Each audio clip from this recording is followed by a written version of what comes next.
തോർന്നിട്ടും പത്തനംതിട്ട, ആലപ്പുഴ, കോട്ടയം ജില്ലകളിൽ ദുരിതം തുടരുന്നു. ആറന്മുള, തിരുവല്ല ഭാഗങ്ങളിൽ വെള്ളക്കെട്ട് ഇപ്പോഴും രൂക്ഷമാണ്. ഇന്നലെ രാത്രി മുതൽ പെയ്ത മഴ കുട്ടനാടിനെയും ദുരിതക്കയത്തിലാക്കി. കോട്ടയത്ത് ഇപ്പോഴും പലയിടങ്ങളിലും വീടുകളിൽ ആളുകൾ കുടുങ്ങിക്കിടക്കുകയാണ്. പത്തനംതിട്ടയിലും കോട്ടയത്തും ദുരിതാശ്വാസ ക്യാമ്പുകളിൽ ആവശ്യത്തിന് സൗകര്യങ്ങളില്ലെന്ന പരാതിയും ഉയരുന്നുണ്ട്. മഴ മാറി നിൽക്കുന്നുണ്ടെങ്കിലും പത്തനംതിട്ട ജില്ലയിൽ തിരുവല്ല, ആറന്മുള എന്നിവിടങ്ങളിൽ ആശങ്ക ഒഴിഞ്ഞിട്ടില്ല. പലയിടങ്ങളും ഇപ്പോഴും വെള്ളത്തിനടിയിലാണ്. തിരുവല്ലയിൽ ഇപ്പോഴും നിരവധിയിടങ്ങൾ ഒറ്റപ്പെട്ടു നിൽക്കുന്നു. റാന്നി ടൗണിൽ നിന്ന് വെള്ളം പൂർണ്ണമായും ഇറങ്ങി. ജില്ലയിലെ 146 ക്യാമ്പുകളിലായി 7000-ലധികം പേരെയാണ് മാറ്റിപ്പാർപ്പിച്ചിരിക്കുന്നത്. തിരുവല്ലയിൽ ക്യാമ്പിൽ ആവശ്യമായ സൗകര്യങ്ങളില്ലെന്നാണ് ദുരിതബാധിതരുടെ പരാതി.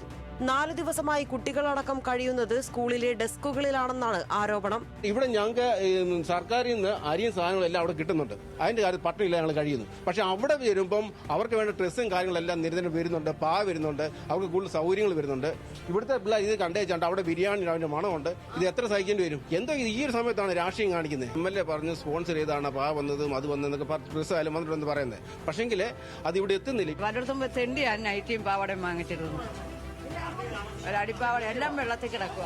കഴിഞ്ഞ ദിവസം രാത്രി മുതൽ തുടർച്ചയായി പെയ്ത മഴ ആലപ്പുഴയിലും കുട്ടനാട്ടിലും സ്ഥിതി ഗുരുതരമാക്കി. കുട്ടനാടിന്റെ പല പ്രദേശങ്ങളും ഒറ്റപ്പെട്ടു. മുട്ടാറിൽ നിന്നും വെളിയനാട് നിന്നും ആളുകളെ ഒഴിപ്പിച്ചു. മങ്കൊമ്പിൽ പലയിടത്തും മടവീഴ്ചയുണ്ടായി. ചെങ്ങന്നൂരിലും വെള്ളക്കെട്ട് രൂക്ഷമാണ്. വെള്ളക്കെട്ടിനെ തുടർന്ന് ആലപ്പുഴയിൽ നിന്ന് കിഴക്കൻ മേഖലയിലേക്കുള്ള റോഡ് ഗതാഗതം ഭാഗികമായി തടസ്സപ്പെട്ടു. 41 ക്യാമ്പുകളാണ് ജില്ലയിലാകെ തുറന്നിരിക്കുന്നത്. കോട്ടയത്ത്, പാല ഉൾപ്പെടെയുള്ള നഗരപ്രദേശങ്ങളിൽ നിന്നും വെള്ളമിറങ്ങിപ്പോയി. എന്നാൽ പടിഞ്ഞാറൻ മേഖലകളിലെ വെള്ളക്കെട്ട് ഇതുവരെ ഒഴിഞ്ഞിട്ടില്ല. കുമരകം, ഇല്ലിക്കൽ, താഴത്തങ്ങാടി, ഐമനം, തിരുവാർപ്പ് മേഖലകളിൽ വെള്ളം കയറിയതിനെ തുടർന്ന് കോടിക്കണക്കിന് രൂപയുടെ നാശനഷ്ടമുണ്ടായി.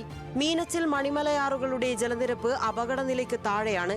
154 ദുരിതാശ്വാസ ക്യാമ്പുകളിലായി 8321 പേരാണ് കോട്ടയം ജില്ലയിലുള്ളത്. ചങ്ങനാശ്ശേരിയിൽ 150 പേർ കഴിയുന്ന ദുരിതാശ്വാസ ക്യാമ്പിൽ ഭക്ഷണമില്ലെന്ന് പരാതി ഉയർന്നതോടെ MLA വിനു ജോബ് അടക്കം ഇടപെട്ട് ഭക്ഷണം എത്തിച്ചു നൽകി. വെള്ളം കയറിയതിനെ തുടർന്ന് ജില്ലയിൽ വിവിധയിടങ്ങളിലായി കുടുങ്ങിക്കിടക്കുന്നവരെ രക്ഷപ്പെടുത്താനുള്ള ശ്രമങ്ങളും തുടരുകയാണ്. ഇടവിട്ട് പെയ്യുന്ന മഴ ആളുകളെ ആശങ്കയിലാക്കുന്നുണ്ട്. വിവിധ ബ്യൂറോകൾക്കൊപ്പം ന്യൂസ് ഡെസ്ക്, ന്യൂസ് മലയാളം.